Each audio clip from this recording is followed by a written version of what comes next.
Bapa kami yang ada di dalam kerajaan sorga, di dalam nama Tuhan Yesus Kristus, kami bersyukur dan berterima kasih Tuhan kalau kesempatan pagi ini kembali kami boleh datang kepadamu. Bapa, ampuni terlebih dahulu segala dosa dan kesalahan kami. Tuhan, sucikan hati dan pikiran kami. Kuasai keberadaan kami seluruhnya ya Bapa, roh, jiwa, dan tubuh kami. Hati pikiran kami kuasai dengan kuat kuasa Roh Kudus-Mu. Mampukan kami Bapa untuk kami boleh melakukan apa yang menjadi kehendak-Mu saja dalam kehidupan kami, dan beri kami kemampuan-Mu Tuhan untuk kami senantiasa berpegang teguh akan firman-Mu, agar supaya dalam kehidupan kami boleh menyenangkan hati-Mu. Terima kasih Bapa, kami menyerahkan Tuhan pembacaan firman-Mu yang sebentar kami akan baca dan dengar. Kiranya Tuhan sendiri yang tolong dan mampukan kami untuk kami senantiasa, oh Tuhan, mengerti akan firman-Mu dalam kehidupan kami, dan memampukan kami untuk kami boleh melakukannya dalam kehidupan kami. Terima kasih Bapa. Di dalam nama Tuhan Yesus Kristus, kami menyerahkan segala doa dan permohonan kami. Haleluya. Amin. Shalom. Salam sejahtera di dalam nama Tuhan Yesus Kristus. Bapak, Ibu, Saudara sekalian, mari kita membaca merenungkan firman Tuhan di dalam Kejadian pasal yang ke-39. Yusuf di rumah Potifar. Adapun Yusuf telah dibawa ke Mesir, dan Potifar seorang Mesir, pegawai istana Fir'aun, kepala pengawal raja, membeli dia dari tangan orang Ismail yang telah membawa dia ke situ. Tetapi Tuhan menyertai Yusuf sehingga ia menjadi seorang yang selalu berhasil dalam pekerjaannya. Maka tinggallah ia di rumah tuannya, orang Mesir itu. Setelah dilihat oleh tuannya bahwa Yusuf disertai Tuhan dan bahwa Tuhan membuat berhasil segala sesuatu yang dikerjakannya, maka Yusuf mendapat kasih tuannya dan ia boleh melayani dia. Kepada Yusuf diberikannya kuasa atas rumahnya, dan segala miliknya diserahkannya pada kekuasaan Yusuf.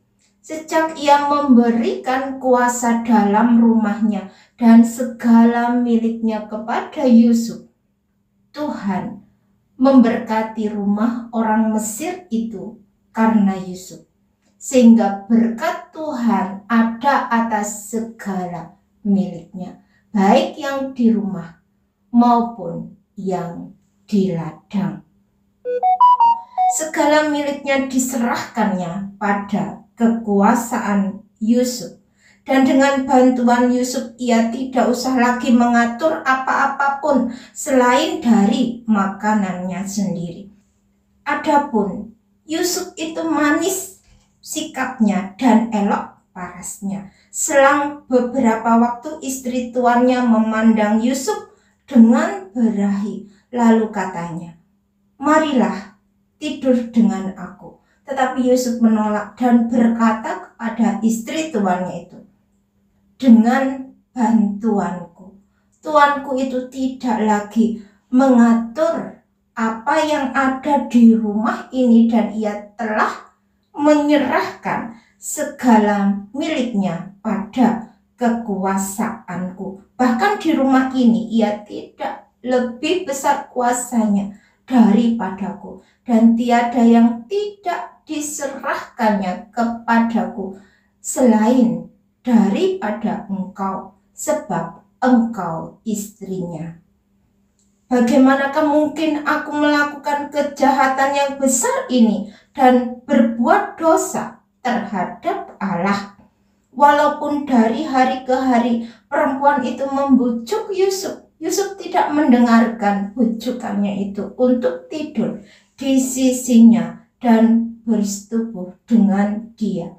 Pada suatu hari, masuklah Yusuf ke dalam rumah untuk melakukan pekerjaannya. Sedang dari seisi rumah itu seorang pun tidak ada di rumah. Lalu perempuan itu memegang baju Yusuf sambil berkata, "Marilah tidur dengan aku." Tetapi Yusuf meninggalkan bajunya di tangan perempuan itu dan lari keluar. Ketika dilihat perempuan itu bahwa Yusuf meninggalkan bajunya dalam tangannya dan telah lari keluar, dipanggilnyalah seisi rumah itu, lalu katanya kepada mereka, "Lihat, dibawanya kemari seorang Ibrani, supaya orang ini dapat mempermainkan kita. Orang ini mendekati aku untuk tidur dengan aku, tetapi aku berteriak-teriak dengan suara keras. Dan ketika didengarnya bahwa aku berteriak sekeras-kerasnya, ditinggalkannya lah bajunya padaku, lalu ia lari keluar. Juga ditaruhnya baju Yusuf itu di sisinya sampai tuan rumah pulang." Perkataan itu jugalah yang diceritakan perempuan itu kepada Potifar. Katanya, "Hamba orang Ibrani yang kau bawa kemari itu datang kepadaku untuk mempermainkan aku. Tetapi ketika aku berteriak sekeras-kerasnya, ditinggalkannya bajunya padaku, lalu lari keluar." Baru saja didengar oleh tuannya perkataan yang diceritakan istrinya kepadanya, "Begini begitulah aku diperlakukan oleh hambamu itu," maka bangkitlah amarahnya. Lalu Yusuf ditangkap oleh tuannya dan dimasukkan ke dalam penjara, tempat tahanan-tahanan raja dikurung. Demikianlah Yusuf dipenjarakan di sana. Tetapi Tuhan menyertai Yusuf dan melimpahkan kasih setianya kepadanya dan membuat Yusuf kesayangan bagi kepala penjara itu. Sebab itu kepala penjara mempercayakan semua tahanan dalam penjara itu kepada Yusuf, dan segala pekerjaan yang harus dilakukan di situ dialah yang mengurusnya. Dan kepala penjara tidak mencampuri segala yang dipercayakannya kepada Yusuf, karena Tuhan menyertai dia dan apa yang dikerjakannya dibuat Tuhan berhasil. Amin. Berbahagialah setiap kita mendengar firman Tuhan dan yang melakukan di dalam kehidupannya. Tuhan Yesus memberkati. Bapa, kami bersyukur dan berterima kasih Tuhan buat firman-Mu yang boleh kami baca dan dengar saat ini Bapa. Kiranya kasih-Mu memampukan kami untuk kami mempercayakan seluruh keberadaan kami ke dalam tangan kuat kuasa-Mu. Kalau Tuhan menyertai Yusuf dan membuat perjalanan hidupnya Engkau berkati dan Engkau menjadikan berhasil, demikian juga dengan kami Tuhan. Buat kami Tuhan berhasil dalam setiap apapun yang kami lakukan dan kerjakan. Sertai kami dengan kuat kuasa darah-Mu Tuhan.